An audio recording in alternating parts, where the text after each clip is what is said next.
guarding your heart with all vigilance, Mm, what are the scriptures kind of teaching us to do here? If we talk about what is the heart, yeah. if it's saying to keep it with all vigilance or guard it with all vigilance, what does that look like? And have you seen that in your own life?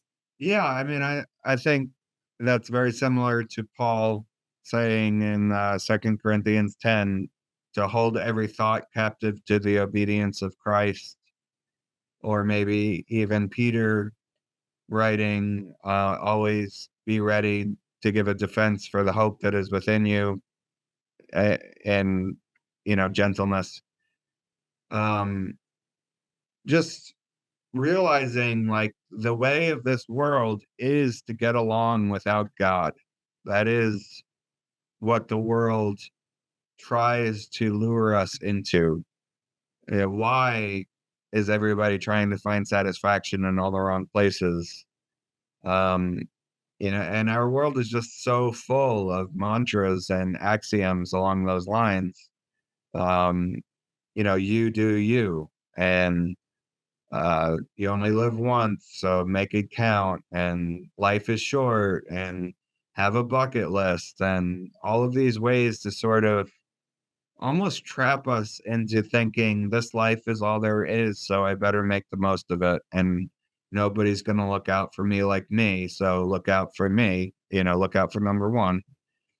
Um, just all so many ways of uh, all but jamming selfishness down our throat.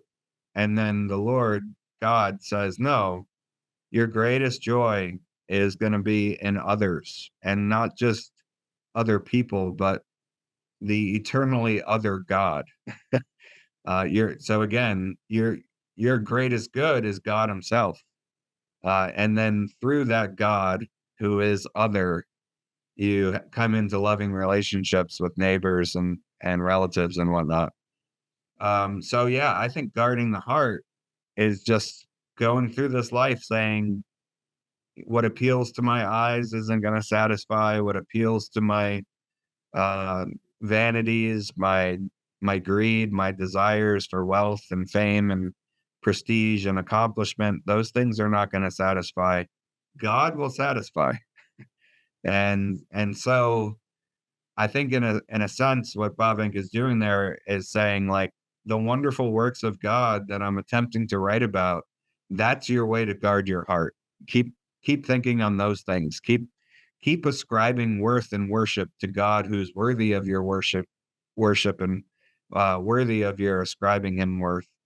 Um, and be aware that we're so good at making idols. Like Calvin, that you love, John Calvin, has that great idea that our hearts are perpetual factories to make idols. And that's just a tremendous concept. Like, we will find things to worship. It's not really up to us whether or not we worship. It's just, who are we going to worship and what are we going to worship?